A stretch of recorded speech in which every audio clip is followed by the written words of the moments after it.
I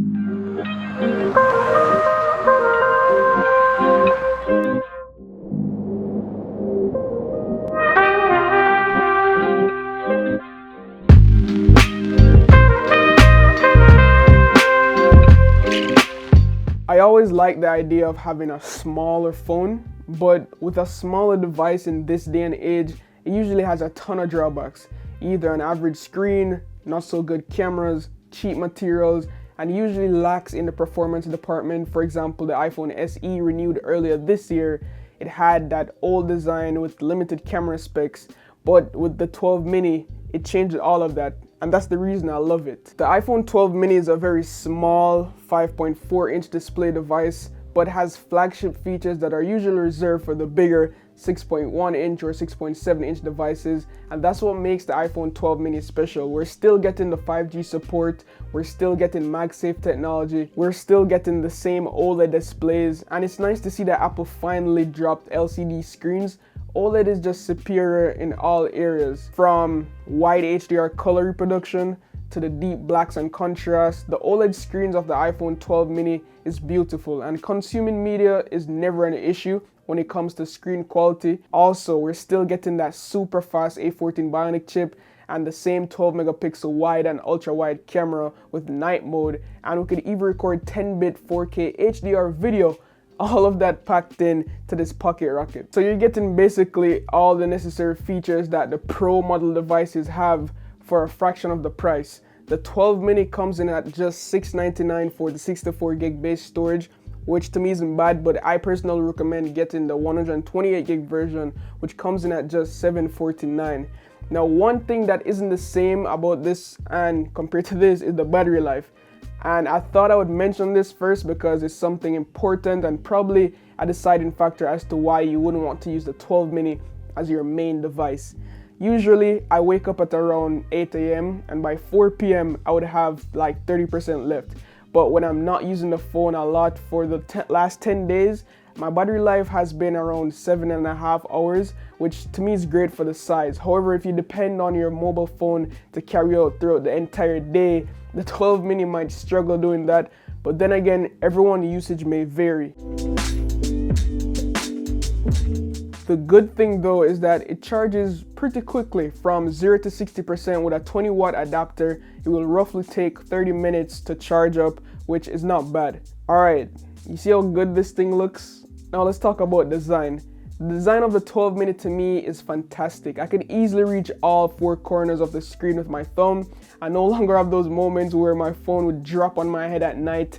Like, them phone drops on the head at night, it sucks. Also, good perk, it fits effortlessly into my front jeans pocket without feeling tight. Or whenever I go for runs, I don't feel the phone weighing me down or shaking all about in my pocket like when I used to use the Pro Max devices. Also, the boxy aluminum frames fits in my hand amazingly well, and all the buttons are just easily accessible and tactile. One thing I underestimated was how easily it was to take screenshots comfortably with one hand, and this green glass back finish to me tops off everything. Even though it could be a fingerprint magnet, kinda annoying, but if you rock a case, this shouldn't be an issue. The speakers are not that powerful though on the 12 mini, and I found this out with my shower test. Now basically I call this a shower test because every time I take a shower I always have music with me on a mobile device, either it's an Android phone, iPhone, it doesn't really matter. I always bring music with me, and when I'm playing my music and the water is running, if the water is overpowering the speakers, then I don't recommend it as a good sounding speaker. With my 12 Pro Max or the 12 Pro, I could hear music, I could hear the lyrics whenever I'm showering, but when I bring the 12 mini inside, the shower tends to overpower the sound quality. And I mean, when you're listening to music inside your room, it won't fill up the room, you'll still hear it, but it's nothing to go crazy about. Now, since the last couple of weeks, I was all about the 12 Pro Max. I was using it so much until it just started to feel uncomfortably big. I don't know what about the 12 Pro Max, but something just doesn't feel right. I'm someone who usually goes for the Pro Max models because I have relatively large hands, and also the Pro Max has that bigger screen and bigger battery, better battery life. But this year for me, the Pro Max was just a big phone, and it doesn't have any big phone features, you know what I mean? It doesn't have any good one-handed mode or multitasking feature that could compensate for the bigger screen and the form factor. Simply put, it's just not comfortable to hold as with the 12 mini. Now, I know a lot of people just love using the 12 Pro Max, and they would use their two hands, they enjoy it. But to me, it's kind of a waste of space in my opinion. Now, when it comes on to the 12 mini, it does exactly what it's supposed to do: be portable, flexible, and still perform at the highest level. There hasn't been any time where I felt like I needed to use the 12 Pro Max over the 12 mini, except when I'm viewing higher image quality or design work. Now, even though I have my 11-inch iPad Pro, when I want to look at thumbnails or do quick Instagram edits without me turning on my PC, I tend to prefer to do that type of stuff on the 12 Pro Max or the iPad because it just has a bigger screen to work with. Now, working on designs or playing games like Call of Duty Mobile, competitive games like PUBG, it's not that fun on the 12 mini because of how small the screen is, and your fingers basically take up all the viewing experience. So if you're serious about gaming on your phone, especially if you don't use a controller, the 12 mini might not be for you. And remember, the battery life will go night-night if you game a lot. So I just thought if you're interested in the 12 Pro, it's in the middle ground of being very comfortable to hold while still having all the pro features like the LiDAR scanner, a telephoto lens, Apple Pro RAW, and can record in Dolby 4K HDR60 instead of the 30 FPS limit with the non-pro models like the 12 and the 12 mini. Now, that's a few features we don't get on the 12 mini, and honestly, I could count on my fingers every time I use those pro features. And I think if you have the 12 mini, you'd be just fine without it, unless the 12 mini's camera is your main camera for work, or you just use your mobile phone to do a lot of like paid work. Then I guess you need to go for the pro models. Okay, now speaking about cameras, the cameras on the 12 mini are phenomenal. All right, especially if you're coming from a small iPhone like the iPhone SE, then you're going to be impressed with the cameras inside this little beast. The cameras on the phones continue to just blow me away, and there's no difference with the 12 mini. The selfie camera also has a resolution of 12 megapixels, just like last year. Also this year, it's not much of the hardware of the iPhone camera that has been tweaked, but mainly the software. Now, even in low light, the cameras are still pushing out amazing quality. Night mode works well with all the cameras on the 12 mini, including the front ones. Furthermore, Apple has improved the smart HDR function so that pictures are automatically processed slightly. Now, thanks to that A14 Bionic chip, we don't even need the fancy LiDAR scanners to get good low light images. And here's a few shots I took compared to my iPhone 11 Pro Max. So as you can see, the bigger is not always better. The iPhone 12 series is also the first generation of iPhones that could film in Dolby Vision, a high quality film standard that is used, for example, by professional studios. For the time being, however, this is not very useful yet because many apps and programs don't support the codec or the standard. That's why I'm not able to show you guys, because the PC that I'm using, it doesn't really support that type of stuff.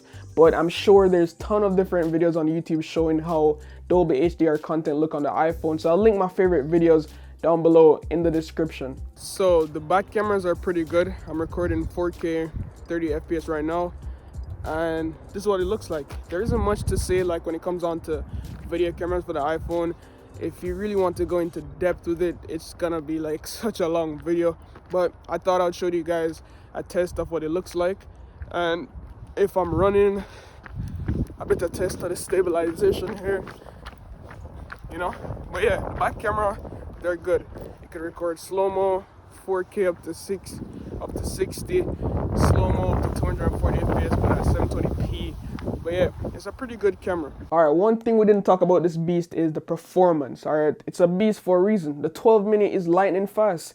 For this, we have to thank the A14 chip again. According to Apple, it's the fastest smartphone processor. The successor to the A13 chip, which powers the iPhone 11 models and the SE, it's not only a lot smoother, but also way more energy efficient. Now, this worked out well for the 12 mini because, as I mentioned earlier, the battery life is it's good, but it's no more than that, all right? But for the time being, the 12 mini battery is not falling through the ice. It is, however, a point of interest for the future because, let's be real, batteries deteriorate on one hand. On the other hand, apps, movies, games are getting better and better, and therefore it requires more battery. In terms of just the raw performance, I have no issues with the 12 mini. Apps start immediately. There's almost never any waiting time, and graphically demanding games runs like a charm. It loads up quick, no lag. The A14 is real. But yeah, that basically wraps up my review with the 12 mini. I've been using it since launch, and I'm not trying to convince anyone that loves bigger phones to switch to the 12 mini. I think the 12 mini is for people who love the size of the SE and the iPhone 5, but only upgraded to the bigger devices just for the specs. The 12 mini has all the flagship features you need in a smaller form factor, and people with smaller hands are going to love this and appreciate this thing, and it's probably hitting that order button as we speak. Personally, this is one of the phones I've been waiting for. From amazing displays to incredible durable design, a great camera, the 12 mini is spilling with features, and with Christmas around the corner, I think the 12 mini will be the foot of many Christmas trees this year.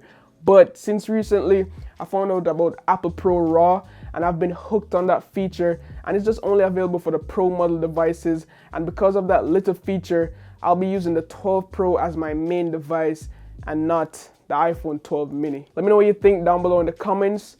Thank you guys for watching today's video. As always, love, peace, and Merry Christmas. Signing out. Yo, wait, before you go, I did a video talking about Apple Pro RAW and what it could do. So if you don't know what Apple Pro RAW is and you're interested, I'll leave it down below if you guys want to check it out though, because it's really interesting what the cameras on the Pro models could do. But yeah, peace.